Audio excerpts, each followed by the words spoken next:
Make sure to watch till My the end name of the is video to Kyubi, see and what I'm going to be your Naofumi was host for this accused episode. of. Today, we're going to be talking about the rising of the shield hero. Since the first episode of the anime is around 40 minutes long, I'll be summarizing the episode and the anime series for you. So today, we're going to be covering Naofumi's and other heroes' past, Naofumi's and other heroes' powers, Naofumi's and other heroes' journey, plot overview, anime overview, and at the end, I'll be rating the anime from a scale of 1 to 10. So without further ado, let's get into our first chapter, which is Naofumi's and other heroes' past. Naofumi is a young man from Japan who takes care of his little brother and gets paid for it by his parents. We don't know who pays him, but we know that he is an otaku like the rest of us. Unlike a lot of otakus, Naofumi doesn't stay at home all the time.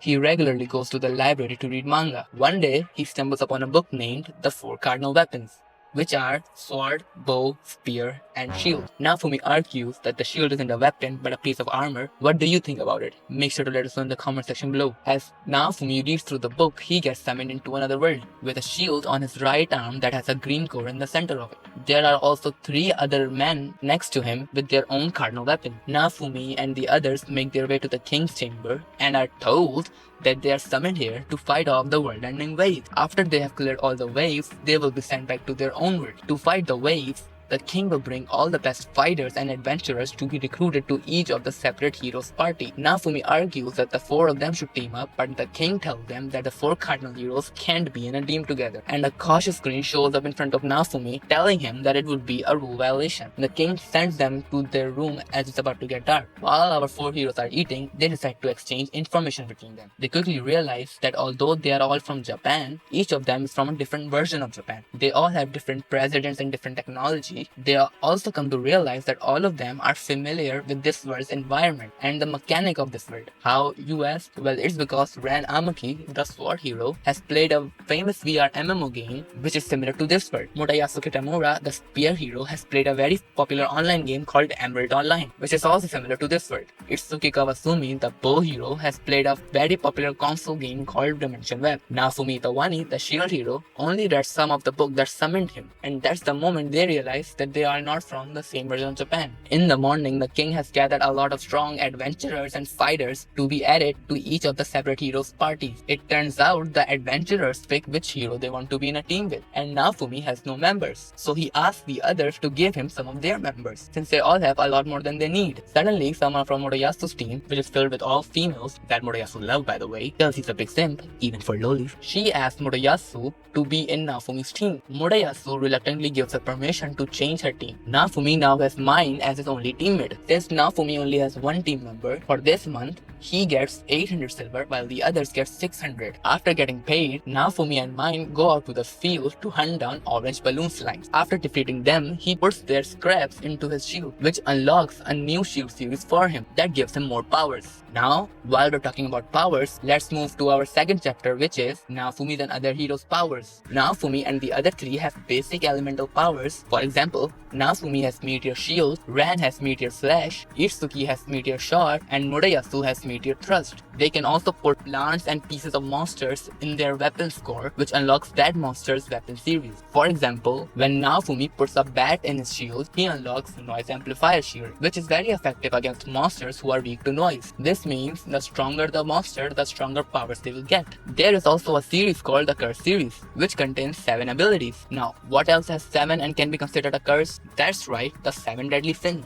Naofumi uses the Rage Shield and the Rat Shield because he gets betrayed by everyone, even by Mine, which we will get into a little bit later. And make sure to stay tuned till the end of the episode to see what Naofumi was accused of. Now, I know you might be asking, there is no rage in the 7 deadly sins, and you're right, the Rage Shield is actually the Rat Shield but just an earlier version. With his Rage Shield, Naofumi uses the ability Iron Maiden, which is strong as it is, but when he gets even more discriminated against and framed for the crimes he didn't commit, his Rage Shield transforms into the Rat Shield. With the Rat Shield, Naofumi uses the ability Let's Sacrifice, which is the strongest ability in all the Curse series. All of this happens in Season 1. The other 3 heroes also use the Curse series but not the Rat ability. For example, in Season 3, Murayasu uses the Lust ability of the Cursed series because he is a simp, as we already discussed. He also falls for the Enemy Sin because Naofumi has more girls in his team, I guess. Ran and Itsuki also use the abilities of the Curse series, but you'll have to watch to see which skills they fall for in their journey. While they're talking about journeys, let's move on to our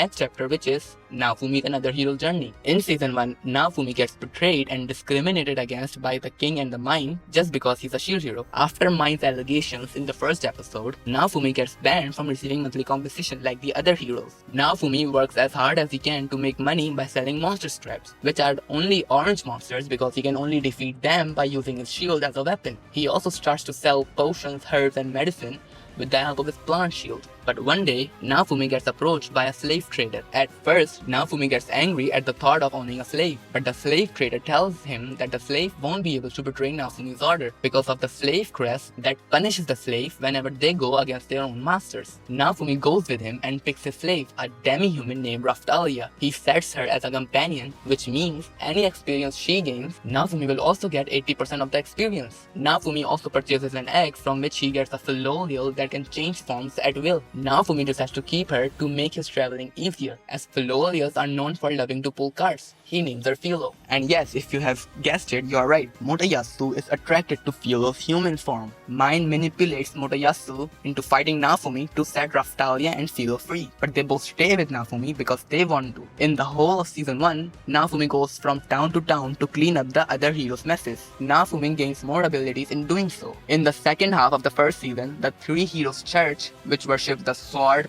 spear, and bow, but not the shield, has their pope make a copy of the cardinal weapons that can only be used if a lot of followers pray. Naofumi uses the blood sacrifice and it looks awesome, don't you agree? Just look at it. In Season 2, Naofumi and his squad go to another world to take back souls from this evil man. In this world, there are vessel weapons that pick their own masters and have their own will. Sort of. The katana vessel weapon picks Raftalia to be its wielder. Now we're arriving at our fourth chapter, which is plot overview. Naofumi decides to become the lord of Raftalia's hometown to use it as a home base. He decides to go to a country run by demi-humans in order to get class upgrades for himself, Raftalia, and Philo, because he can't do it in Melromark. Now, why go to a country of demi-humans and not any other country? Well, it's because all the previous Shield heroes have always been kind to demi-humans, just like Naofumi. And all the previous Shield heroes were also betrayed, discriminated against, and framed by humans. That's why Naofumi decides to travel there. Naofumi also encounters the Philolial Queen, who tells him that if the heroes don't fight together, she will kill all of them in order to summon new heroes. So, in Season 3, Naofumi has to befriend all of them. Now we're arriving at our fifth chapter, which is Anime Overview. Season 1 had 25 episodes and came out in 2019, and the studio was Kinema Citrus. Season 2 had 13 episodes and came out in 2022, and the studios were Kinema Citrus and DR Movie. Season 3 had 12 episodes and came out in 2023, and the studio was Kinema Citrus.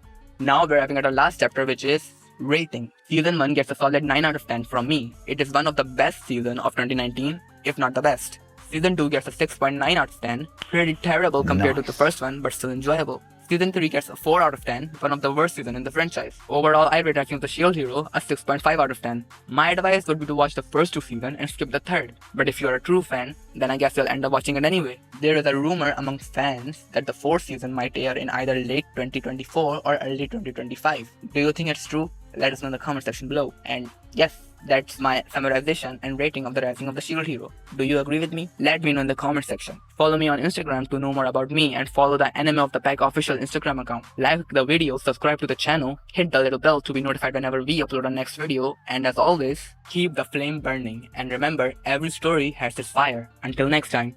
The king has issued a summons for you, boy. You're to come with us. What? Oh, jeez! What the hell's going on here? Mine, hey, are you okay? What's wrong? Yo, King! While I was sleeping, all of the money and equipment I had other than this shield was stolen from my room!